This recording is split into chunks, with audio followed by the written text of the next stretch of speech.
Ciao a tutti ragazzi, bentornati sul canale Mario Teto. Nell'episodio precedente vi ho illustrato tutte le novità dell'aggiornamento l'età del rame.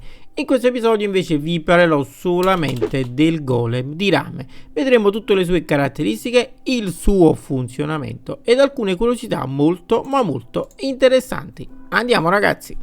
Iniziamo con alcune caratteristiche tecniche del golem di rame. È un mob passivo in Minecraft, ha 12 punti vita, quindi 6 cuori, e come vedete entra all'interno di un blocco. Le sue dimensioni sono altezza 0,98 e larghezza 0,6 blocchi. Gli oggetti utilizzabili su di lui sono ascia, favo, guinzaglio e cesoie, ma ne vedremo l'utilizzo durante questo video. Come vedete abbiamo diversi golem. Dai, mi piove sempre nei video, com'è possibile?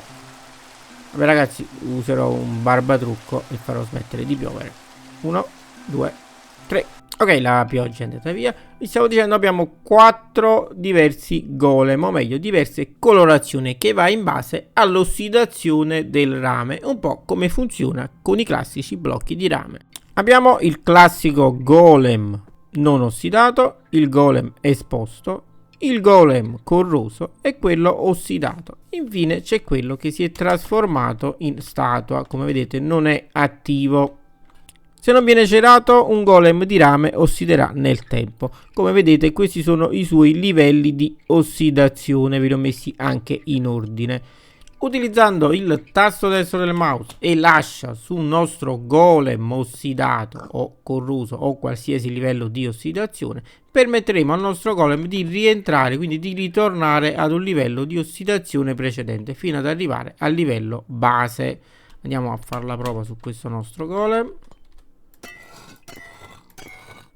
Come vedete è tornato fino al livello base di ossidazione. Possiamo anche bloccare l'ossidazione del golem attraverso il favo, quindi attraverso la cera d'api. Andiamo anche a vedere come fare.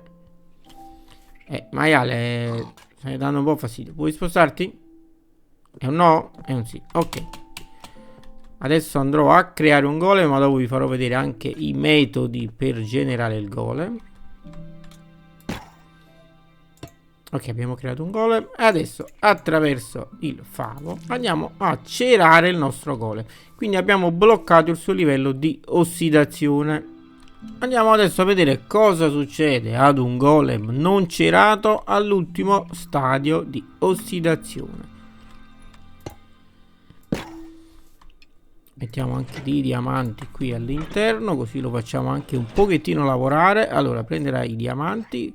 Dopo vedremo bene il funzionamento.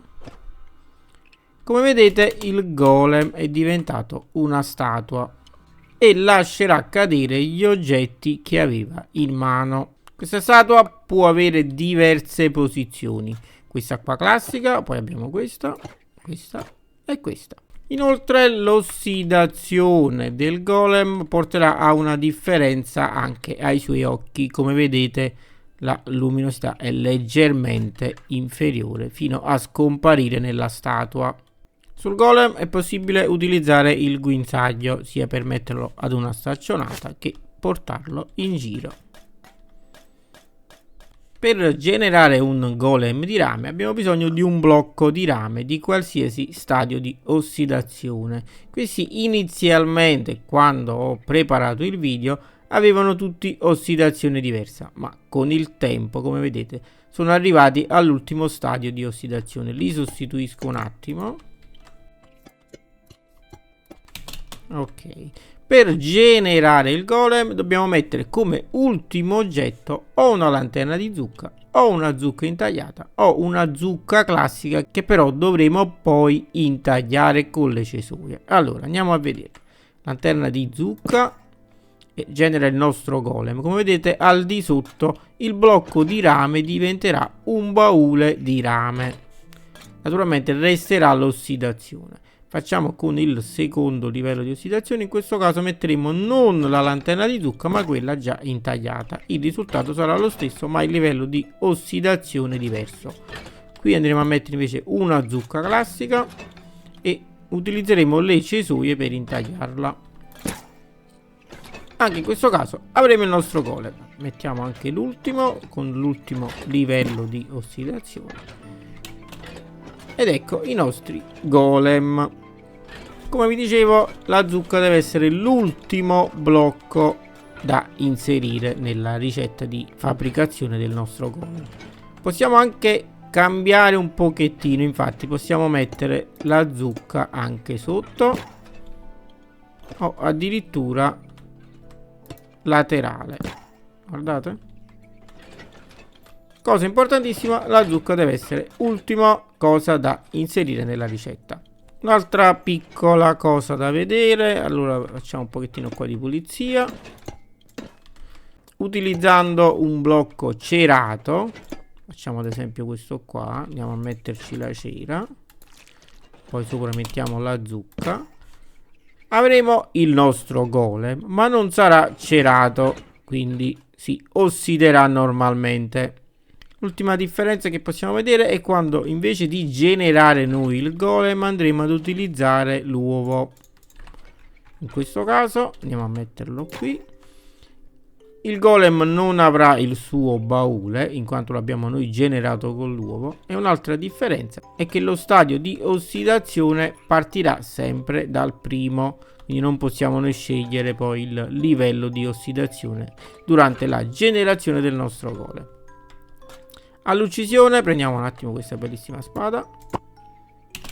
Il golem può rilasciarci o 1 o 2 o 3 lingotti di rame. Andiamo a vederne il comportamento. Il golem di rame può raccogliere oggetti solo da bauli di rame e può immagazzinare oggetti solo in bauli classici o baule trappola. Un baule deve essere o vuoto o contenere lo stesso tipo di oggetto che il golem ha tra le mani. Solo in questa circostanza il golem potrà inserire l'oggetto nel baule. Per capire meglio andremo a fare un esempio. Allora, prima cosa togliamo un attimo questo baule, facciamo una piccola recinzione al nostro golem per non farlo andare oltre questi due bauli.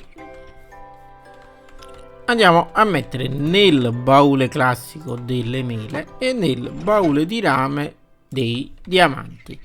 Il nostro golem prenderà 16 diamanti e li proverà a mettere nel baule, ma non trovando alcuna corrispondenza non potrà inserirli. Rifà un'altra prova, ma niente da fare. Andiamo adesso a mettere qui all'interno dei diamanti. Il golem rifarà la prova con il baule e andrà a posizionare i suoi 16 diamanti. Continuerà naturalmente il suo lavoro. Un altro esempio è quello di mettere un baule vuoto. Andiamo adesso a metterlo qui e provare con un oggetto non presente in questo baule e naturalmente non presente nemmeno in quest'altro baule, ma questo baule è vuoto. Allora andiamo a mettere ad esempio il papavero. Il golem prenderà il papavero, proverà nel primo baule, non trova corrispondenza, va nel secondo baule, lo trova vuoto e lo andrà a posizionare in questo baule. Andiamo adesso a realizzare un esempio un po' più complicato. Abbiamo 11 bauli di rame vuoti e 11 bauli classici contenenti gli oggetti che vedete nella cornice. Andiamo a generare un golem di rame. Il golem visita il baule di rame più vicino indipendentemente dal suo stato di ossidazione e tenta di estrarre da esso fino a 16 oggetti del primo che trova. Ci vogliono 3 secondi per fermarsi ed esaminare ogni baule di rame che visita. Se il baule di rame è vuoto, il golem di rame si sposta al baule di rame più vicino che non ha ancora visitato. Il golem di rame può ricordare fino a 10 baule di rame che ha visitato in precedenza. Se ha già visitato 10 bauli di rame e non riesce ancora a trovare un oggetto, vaga per 7 secondi, si resetta, dimentica quali bauli di rame ha già visitato e continua a cercare un baule di rame da cui poter estrarre oggetti. Facciamo adesso un esempio dando però al golem degli oggetti.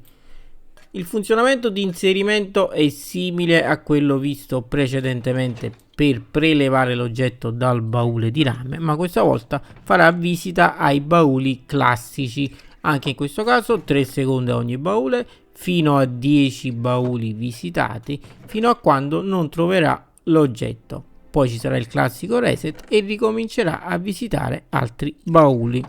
Quando il golem di rame deposita oggetti nel baule, cercherà di aggiungerli allo slot disponibile più in alto. Se l'oggetto depositato è impilabile, evita di aggiungerlo a pile esistenti in qualsiasi slot diverso da quello più in alto disponibile. I golem di rame non aprono simultaneamente un baule con cui un'altra entità sta già interagendo, come ad esempio un altro golem di rame.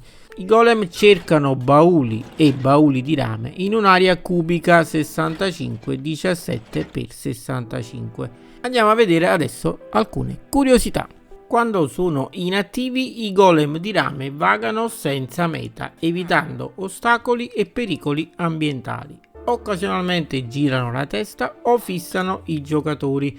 Sono completamente passivi nei confronti dei giocatori o di altri mob.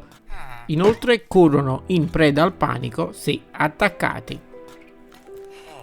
I golem di rame in acqua non nuotano né annegano, ma affondano sul fondo. Possono comunque muoversi lentamente e fare il loro lavoro. I golem di rame non subiscono danni da caduta. Come vedete è ancora vivo. L'ultima curiosità, che probabilmente è anche la più sfiziosa, è che i golem di ferro possono donare al golem di rame il papavero e il golem di rame lo posizionerà sulla sua testa. E se ricordate, inizio video abbiamo visto tra i vari oggetti utilizzabili sul golem di rame c'erano anche le cesoie. Infatti con le cesoie si può togliere questo fiore. Anche nel diventare statua il golem di rame perderà il fiore. Ok ragazzi, adesso che siete anche voi degli esperti del golem di rame, io vi saluto per questo episodio. Vi ricordo come sempre like a questo video, iscrizione al canale, attivate la campanella e noi ci vediamo al prossimo episodio. Ciao a tutti ragazzi.